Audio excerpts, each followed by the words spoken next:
What's going on, everyone? Welcome into this edition of b-schaeff Daily. Brenden Schaeffer with you on Tuesday, October 8th, 2024. MLB postseason still rolling along as the Royals knocked off the Yankees last night, evening up that ALDS series. How about the LDS round right now? All even across the board with the four series, all knotted up at a game apiece as of this recording on Tuesday afternoon. MLB postseason, I said the whole way, it's going to be an interesting October, and that is showing to be the case so far. Excited about Tuesday night to see the next installment in Dodgers-Padres as we'll get that Game 3. Great games going on. Let me know what playoff games and teams are you guys looking forward to throughout the next few days as things continue to march toward the World Series. Eventually, we'll get there. And then once we're done with that, well, we're going to get to talk a lot more about the Cardinals' offseason plans and what moves they're looking to make. We know that it might not be all in the spirit of immediately putting together the best possible roster in 2025, but I do think Cardinals fans are going to be invested in what goes on because they're going to be big moves, even if it's not necessarily moves, like I said, that make them better, improve them for the immediate future. Is it going to potentially lay a foundation for the direction the Cardinals are looking to go? All of that's going to be discussed right here on the channel this offseason, so make sure you guys are subscribed. But today I want to talk about one name that it's just kind of, as you look back on the press conference from a week ago or so, it kind of boggles the mind that this name didn't get any. I don't even think his name came up on the day of the press conference at Busch Stadium because all of the conversation was about what's coming in the future and Chaim Bloom, and here's what Mozeliak is doing, and Bill DeWitt talking about everything he talked about as we got into quite a bit last week. But the fact that Paul Goldschmidt has almost definitely played his last game as a Cardinal, and nobody really seems to be talking about it. It's just kind of resigned to the fact that this is happening, but it's just not something that I think you should feel great about, the way that it's gone down. And it's Paul Goldschmidt, so he wasn't going to want any sort of send-off anyway, but it does feel kind of yucky to have it go this way, where he was acquired a handful of years ago, and you thought at the time, man, this is great. The Cardinals have a potential future Hall of Famer in the fold, and he's going to finish his career as a Cardinal. And then he fell off around the same time the Cardinals as a team fell off this year, and because of the direction they're looking to go with payroll, that's kind of where we're at. So I find it unfortunate, but I want to talk about Goldschmidt. Is he really gone for good? And if so, what are the Cardinals going to look to do to replace that production, and how successful might they be in that endeavor with a couple of the different ways that they could go with the spot? So that's what's coming up on the show today. But I'd like to quickly mention that this episode is brought to you by Underdog Fantasy. I'm proud to be partnering with Underdog Fantasy, my favorite place to play fantasy games. You got to check out Pick'em. It's easy to play. You pick 2 to 8 stats of your favorite players and choose whether they'll go higher or lower. Package them together for your Pick'em entry. It is just that simple. And if that sounds like fun, you can sign up with promo code b-schaeff to claim your free pick and first-time deposit offer up to $1,000 in bonus cash. That's for NFL, that's for college football, that's for the Major League Baseball playoffs. Anything you guys want to play fantasy-wise probably can be done at Underdog Fantasy. Check it out for a way to spice up your sports viewing here in October. A lot of fun sports. Hockey's starting up. That'll be involved in Underdog Fantasy as well here soon, I have to imagine. And if you have any questions about Underdog Fantasy, feel free to DM me at b-schaefer12. I'll try to walk you through it. Must be 18 or older and present in a state where Underdog Fantasy operates. Terms apply. Concerned with your play? Call 1-800-GAMBLER or visit ncpgambling.org. Let's talk about Paul Goldschmidt and the fact that his career and tenure with the Cardinals has seemingly come to a close. Of course, he is due for free agency this offseason after the big contract that he signed after coming to St. Louis. I think he made something in the neighborhood of $25, $26 million this year, and will now go to free agency coming off basically the worst year of his career as he gets into the mid to upper 30s, as he just recently turned 37 years old earlier in September. I don't know what kind of free agent contract Paul Goldschmidt is going to look for. We have seen various reports from recent weeks talking about the notion of Goldschmidt coming back or not. I believe Katie Wu reported that it's understood that he will not be returning. I think John Denton said that there was some mutual interest in exploring a possibility. But as I look at Paul Goldschmidt and maybe what he might be looking to accomplish, first of all, you spend all those years in Arizona. You spend all these seasons now with the Cardinals in St. Louis, 6 years that Paul Goldschmidt played for the Cardinals. In my head, it was only 5, but it is. The COVID season was his second season, and this 2024 was season number 6 for Goldy as a Cardinal and largely put up some really good numbers. Obviously had his MVP season, the only MVP that he's won in his career, finished second a couple of times when he was in Arizona, but wins the MVP of the National League in 2022, put together some unbelievable numbers that year. Then last year fell off the pace a little bit, but was still very productive. And then this year sort of bottomed out where he has a 716 OPS, finished below average according to OPS Plus with a 98 OPS Plus. That's 2% below league average. Just kind of fell off. And so you wonder, all right, his age 36 season, just turned 37. Does Goldy have something left in the tank? Does he want the chance to prove that over the course of a multi-year contract? Even though based on his performance this year, you figure that the average annual value of that contract is going to go down considerably. Or is it a situation where Goldshmid would be willing to take a one-year deal to try to prove it? But as you go for a prove-it deal at age 37, you're sort of minimizing your chances thereafter to get a multi-year contract, depending on how many more years he wants to play. I assume Paul Goldschmidt at this point still wants to play. It still has something left in the tank, but where does that come from? What type of contract does it look like? And what's the role going to be that Paul Goldschmidt is looking for? Because with the Cardinals, obviously they are about to move into a direction that doesn't involve maxing out the payroll and maxing out the talent direction with and the veterans on the big league roster to make sure you have every possibility to win. Doesn't mean you can't win. Look at teams like the Tigers. Look at teams in the postseason. The Orioles were a good example, although they lost to the Royals in the first round. Teams that aren't really building through free agency, they're building largely through their player development and their internal guys coming up, getting a chance and performing. That's the direction the Cardinals are looking to kind of get back to basics on beginning in 2025. And so what that means is a lower payroll, obviously, and the potential that big name, big dollar contracts like Sonny Gray, Nolan Arenado, and Wilson Contreras are potentially traded. It's going to be a huge portion of our conversation the offseason, exactly what is going to come to pass when it comes to these guys. But in the case of Goldschmidt, he's already gone. I mean, he's under contract no more. Goldschmidt is a free agent, so they don't have to trade him. They don't have to make even a conscious decision to let him go. They just simply have to passively not offer him a big bundle of cash, which they're not going to be offering anybody a big bundle of cash this offseason. So that's kind of the license for Goldy to walk and find something elsewhere. Would there be a scenario that it would make sense to bring him back? Understanding the context of where the payroll is about to be headed. I mean, it would be nice to see because you could put a bow on it. You could put a bow on his career with the Cardinals in a little bit more of an appropriate way. He didn't want any sort of conversation about the contract status during the season. He just wanted to focus on doing a better job and trying to help his team win. And, of course, they ended up falling short of the goal of getting to the postseason. And Goldy probably wears a lot of that on himself because of his performance and the knowledge that he was one of the highest paid players and the fact that his numbers were below career norms by a pretty good bit. But he just is not the type of guy that ever would have wanted any rah-rah, any hoopla about him for his potential final season with the Cardinals. And it's a little bit different from some of the other guys we've seen in recent years. Of course, like guys like Waino and Yachty were Cardinals for their whole career, and they were on the horizon of retiring from Major League Baseball, whereas I don't think that's where Goldschmidt is right now.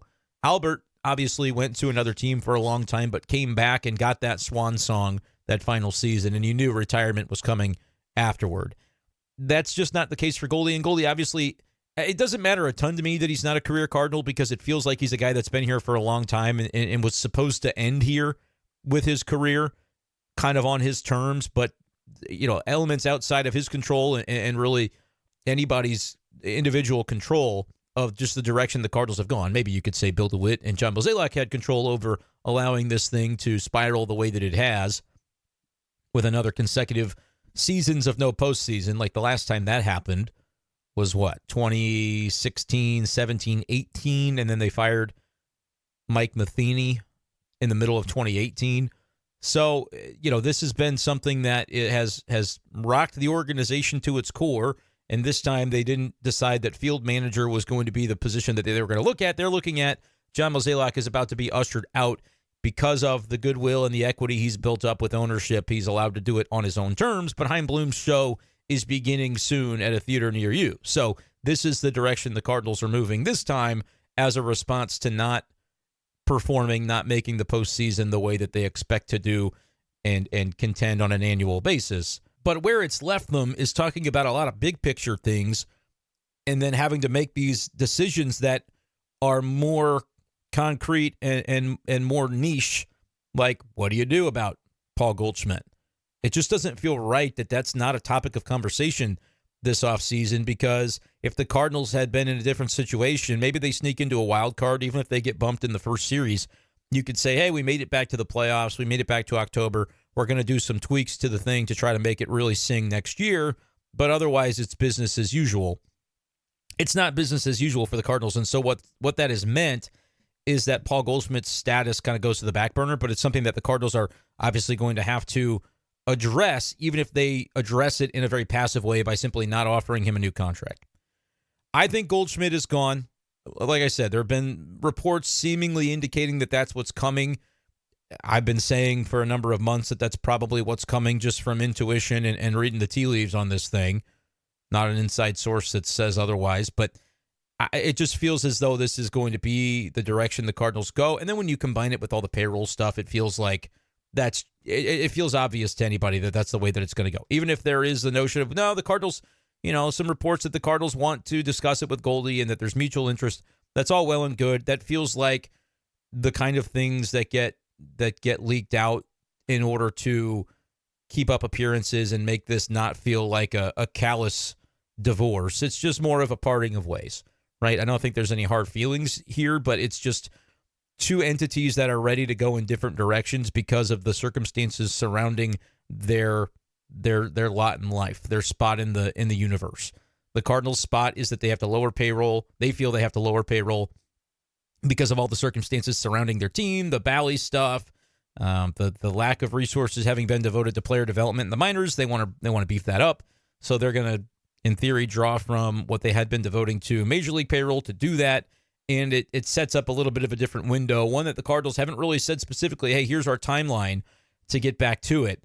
The reason they don't give that window, and I think there are a lot of fans who would say they want to hear the Cardinals say, kind of like the St. Louis Blues did, which, by the way, if you guys saw it yesterday on the channel, new Blues podcast is going to be posted about once a week by Clay Harrell, and he talked with Alex Ferrario yesterday of 101 ESPN for his first episode of the Blues Breakdown podcast. So if you're subscribed to the channel here, you'll see these pop up. You can actually follow and put notifications on for the Blues Breakdown playlist within the Brenden Schaeffer St. Louis Cardinals writer channel as we continue to branch out a little bit into some other local sports. Clay does a great job. He's got more hockey knowledge than I'll ever have, so I love that he's wanting to put his podcast on the network here, and that'll be a lot of fun. So check that out if you missed it. But the way the Blues and Doug Armstrong described things in a press conference, I can't remember if this was earlier this year or last year, but he basically kind of laid out like it's going to be a couple of years, and then we expect 2026 or whatever the case was, kind of giving fans an idea of what the window of opportunity is going to look like to get back to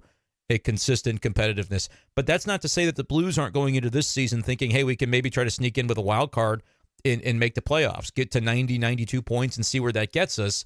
You're able to do that. And teams like the Royals in baseball have done that, where they said, look, it's going to take a little bit of a rebrand here, but we're going to try to push things in the right direction. They go from 106 losses to immediately the next season they're in the playoffs and winning a wild card round, and now they're tied with the Yankees 1-1 in the LDS with a chance to make it to the League Championship Series 1 year removed from 106 losses. So this is possible to do, and I think if you're the Cardinals and you don't want to send the signal any more than you have to that this is going to be a rebrand, a rebuild, a retool, whatever kind of reword you want to use, it's akin to not prioritizing winning in the short term. The Cardinals want to minimize the mention of that sort of thing because it's a signal to the fan base like, hey, we're not going to be very good, so you don't need to invest in us right now. And the Cardinals can't afford to do that because they still want to get butts in seats, so they're trying to straddle that line very carefully. I don't know how well it's going to work out for them, but that's why they're hesitant to say rebuild, because when people hear rebuild, they go, oh, I don't need to watch. I don't need to pay attention to that. The Cardinals do have young players that the hope internally is going to be those guys take a step forward, the type of step forward that they did not take collectively in 2024. And as a result of that, the Cardinals win 88 games next year and they find a way into the playoffs and they can say, see, it wasn't a rebuild. But what's the most likely outcome? Probably not that. It would be nice, and I'm not saying it's impossible for it to go that way, but I think it's not the outcome that you can necessarily bank on if you're talking about probabilities of what's going to happen. But whether the plan works or doesn't work in the short term, it is a fact that it pits the Cardinals and Paul Goldschmidt in two different places. Because if you're Paul Goldschmidt and you're 37 years old and you think I've got 2 or 3 years left in me, I want to accomplish A, B, C, D, which might be I want to accomplish going out on my terms by playing Paul Goldschmidt baseball, and I want to do it as a full-time player, or I'm willing to do it as a platoon player, but I'm doing that on a team that's like the Detroit Tigers, where I can go in and be a veteran leader to a team that's on the come, and I might be part of a playoff situation. Now they've got Spencer Torkelson, and I'm not even suggesting the Tigers are going to try to spend money, but a team, the Baltimore Orioles, could they use a guy like Paul Goldschmidt? I know they've got Mountcastle and different guys that play first base. Just pointing it out to say there could be an opportunity where, because his last season didn't go very well, he might come into this next free agent opportunity looking at it from a perspective of, I'm not going to be able to max out my dollars, but you know what? I've made a good amount of money throughout my career, and now I'd like to go to a place that's going to be the right fit, that's going to potentially contribute to a team that is a piece or two away, and I can be that for a team. You know, maybe his priority is, I want to play for the Cardinals for less money, and maybe that does get pursued because there's mutual interest.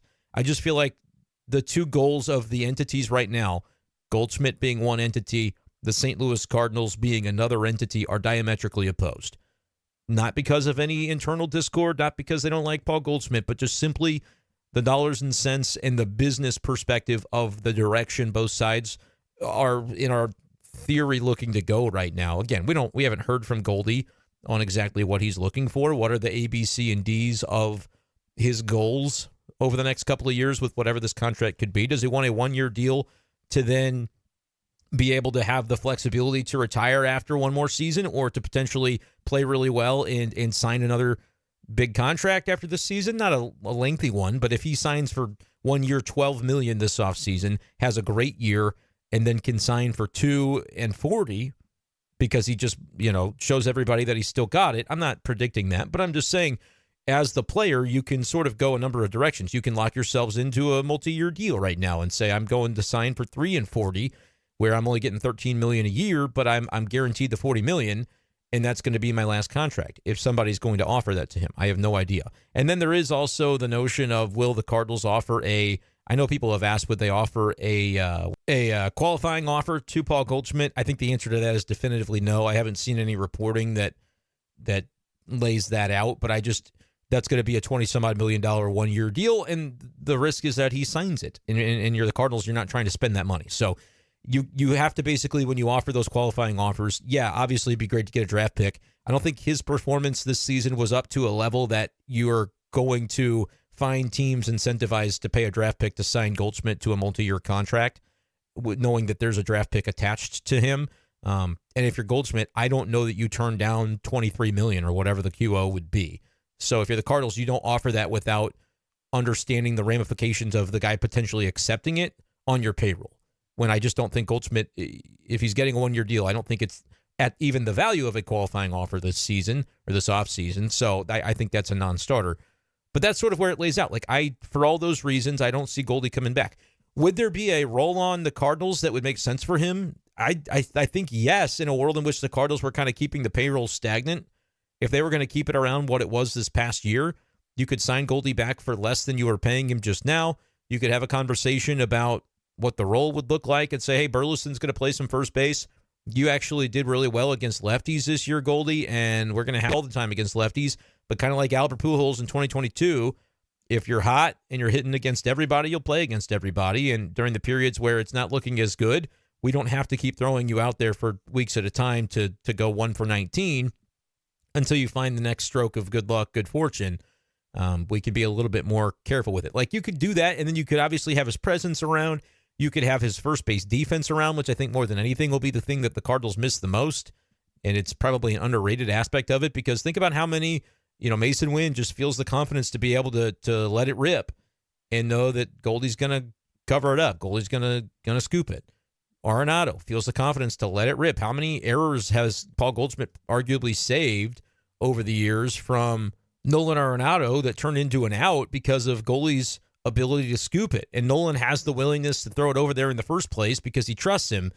That, I think, is going to be maybe the biggest thing the Cardinals miss about Paul Goldschmidt, but also probably one of the most underrated, because I don't really think we understand the extent to which that's going to be the case after he goes and you're replacing him with whoever ends up playing first base. Alec Burleson probably gets a shot, depending on what the Cardinals do this offseason. Like, it would make sense if you're going to go platoon.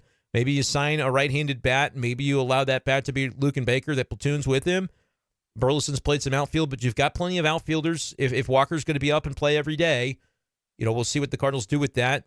Do they continue to try that experiment? Do they say, nope, Walker's going to DH because we just don't trust his athleticism in the field anywhere, which he is an athletic kid, so I think that would be a little bit short-sighted, especially for a team that's talking about focusing on development. Let him play and let him develop. If that's going to be the way that you want to approach this 2025 season, pigeonholing Walker into a DH role is probably the wrong decision. I know it's been said by some that that's what needs to happen, that he can't be in the outfield next year. But I think if you have changed your course to, we don't care about the record this year, we care about development and letting these young players have their platform and their runway to become who they need to be at this level, then you still play him in the outfield, because you're going to take the good with the bad and you're going to hope that he develops into somebody that when you do have a contender or a hopeful contender in a year or two down the road, you can slot him into an outfield spot and be able to, use the DH in other ways that are more effective for your team.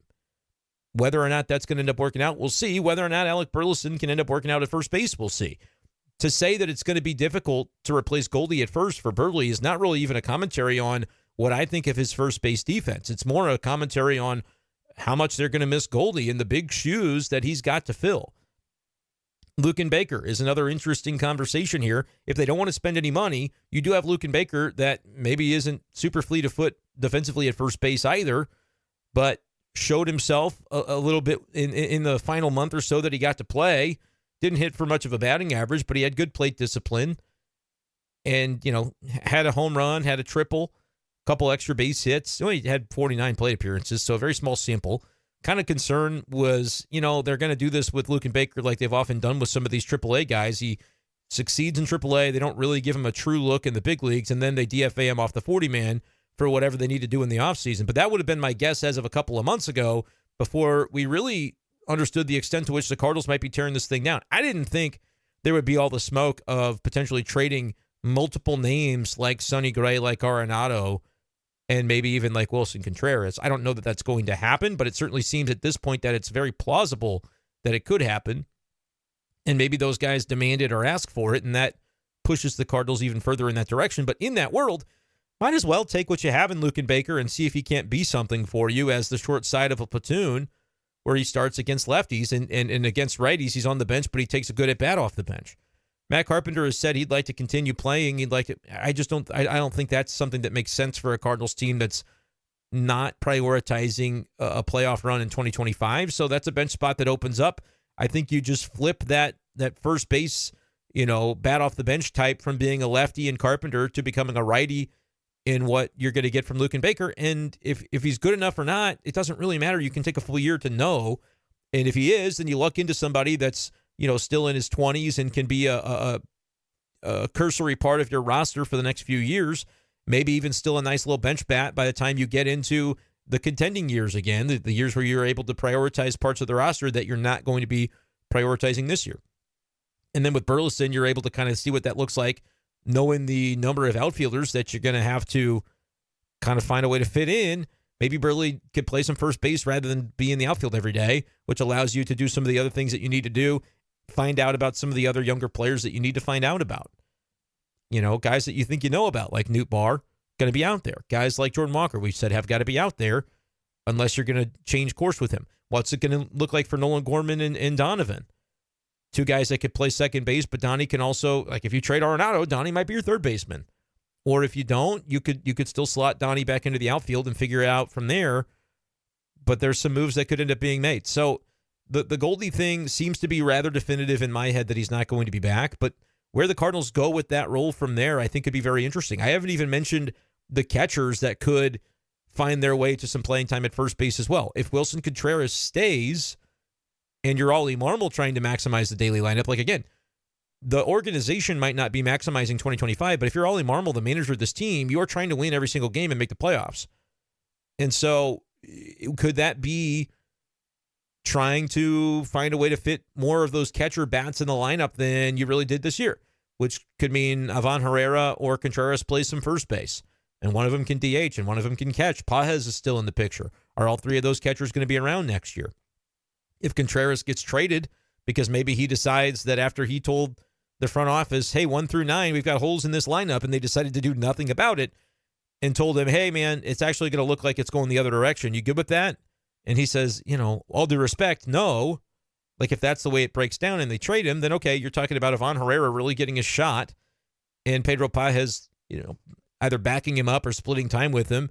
And then if you want to get Herrera's bat in the lineup more often, it could be at first, it could be as a designated hitter, and you approach it that way. A lot of interesting ways that this could go. I haven't mentioned Sajasi, who could back up third, short, and second probably by the time you get there next year. I think that's his role. I think he's on the big league bench and trying to earn as much playing time as he possibly can. And then there's a little bit of a battle in center field as to what they want to do with Victor Scott versus Michael Ciani. Do they keep both? Do they trade one? There are going to be some really interesting roster conversations on the position player side this offseason, because I just think if you counted up all the guys, you probably have got to jettison one or two and maybe bring in somebody else who provides a little bit of a different fit, serves in a role that could be really useful to complement the things that you don't have versus the things that you do already on that roster. Let me know, though, when it comes to first base, what would Cardinals fans like to see?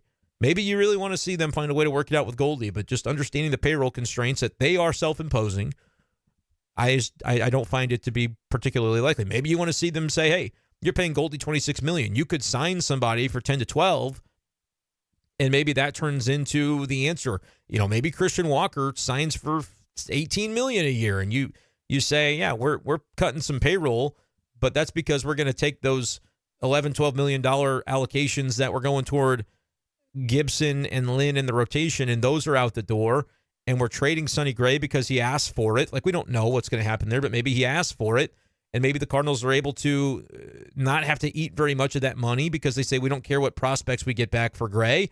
We're just getting rid of the money. They get rid of the bulk of that money, and then they still have the room, even with a significantly decreased payroll, to sign Christian Walker to a deal. I don't think that's going to be very likely, but I cannot wait to see. I know it's John Mozeliak still in charge of things, but again, I don't think anything long-term happens this offseason that Chaim Bloom doesn't have his fingerprints or his say-so on saying, yeah, I'm okay with you setting me up with this multi-year contract of a free agent or whatever the case might be. It may be that they go through the entire offseason and sign nobody new, and it's all going to come from internal. I don't know, though. It seems like there's still room to maneuver in the margins on a couple of these deals, and is there somebody with a right-handed bat that could play first base that you could get for, maybe not an extremely expensive amount? It's going to be very interesting to see. Do the Cardinals want to go with they're going to sign another veteran guy like a Carlos Santana? He was on the Twins this year. You could spend a little bit of money and get a lot of bit of value potentially, but I'm just not sure exactly the direction the Cardinals are going to look to go with it. Obviously, if they were in a position to spend money, the biggest heel turn that would be great would be Pete Alonso. I'm actually finding myself warming up to Pete Alonso as we watch the Mets in the playoffs. And he's had his tiff with the Cardinals, obviously, and the big, strong guy thing. I think he's the kind of guy that we talk about a lot in baseball and in sports, that if he's on your team, he's your freaking guy. That's my dude. If he's on the other team, screw that guy. He sucks. He's a clown. I think if you had Pete Alonso on your team, I think Cardinals fans would love him. Granted, it's just not the right time because he made $20 million this year. He's going to make probably $25 million a year, and that's basically what Goldy was making. And I just don't think the Cardinals are in a position to where they're going to allocate the resources that way. But I can make an argument that they should. I can make an argument that if you can trade Gray and get rid of his contract, and trade Arenado and get rid of his contract without having to eat too much of that money. Let's just say you don't get any meaningful prospects back for either of those guys. Okay. That's like, what is that, $50 million? And you don't re-sign Lynn or Gibson, replacing them with essentially Palante and McGreevy, which I guess Palante was in the rotation by the end anyway. But then you're like, hey, we're trading Gray, so what does that mean for the rotation? It's got to be like a Gordon Graceffo that has to step up and step in. And they clearly, coming into this past season, didn't have faith he or McGreevy could do that, and understandably so, because their minor league seasons in 2023 were not good. But maybe then you also look at the offseason and say, there's some other guys you could sign a veteran starting pitcher, whether for $7-8 million. I'm just looking at some of the guys that made $7-8 million this last season that are going to be free agents. Marco Gonzalez, Michael Lorenzen, just kind of looking at a few of the different guys. And I'm not looking at their stats right now to know necessarily who's likely to be, worthwhile or any good. Wade Miley, probably not super valuable. Alex Wood, again, I'm not going to look up each individual, but maybe there's an $8 million pitcher that you go, look, we send away the money for Sonny Gray. We sign a cheaper version. We definitely go scraping the bottom of the free agent barrel relative to even what they did with Lynn and Gibson, where you felt like they kind of settled for those contracts. You go even lower than that. Maybe you get lucky. You identify the right guy who you can get for a year, $8 million, and you get more out of Michaelis than you expect. You get more out of Matz than you expect, and you pair that with McGreevy and Palante, and suddenly you have a rotation that's not strong, but it's not going to kill you. And if everybody in that rotation breaks right, you say we've allocated the one bit of excess cash that we thought we could potentially stomach after dropping $60 million in payroll. We're throwing 25 of it or whatever it is toward Pete Alonso and saying that he's going to be a guy that gets us through this couple of years of a retool. But then our lineup looks like, maybe they do trade or don't trade Contreras. That would obviously free up more money. But let's just say you do, and you make the room for financial constraints that way. What would a lineup of Ivan Herrera behind the plate, Alonso at first, Gorman or Sajaci at second, Wynn at short, Donovan at third, Newt Barr in left, Victor Scott in center, Jordan Walker in right, and then an extra Burleson as your DH? What would that look like with a rotation that going into the year you're not going to think very much of it? But then when Michaelis goes 4.7 ERA instead of 5.5, Matz pitches 25 starts instead of 10. Like, you could see things break in the Cardinals' direction, but I just don't think they're going to be thinking in those terms. I think they're going to be bare bones, even though an Alonso would be a really interesting piece. And maybe it's blasphemous. Maybe you're like, you cannot possibly be suggesting replacing Goldschmidt with Pete friggin' Alonso. Maybe that's how you feel. But I think it's kind of interesting. They're not going to do it. I don't think they're going to spend any money. But that'd be the one guy that I'm like, he is a dog, But let me know what you think. What do they do free agent-wise? What do they do with Goldy? What do they do at first base if they let him walk, which we expect them to do? Those are my thoughts. Let me know yours, and we'll continue talking all things Cardinals throughout the offseason. One more reminder, check out Underdog Fantasy. You can sign up with promo code b-schaeff. It's right there on your screen to claim your free pick and first-time deposit offer up to $1,000 in bonus cash play fantasy for the NFL season, the MLB playoffs. Everything is on Underdog Fantasy, the easiest place to play fantasy sports and the fastest-growing app in the industry. Appreciate you guys, as always, for listening. We'll talk to you next time on B-Schaeff Daily. Peace.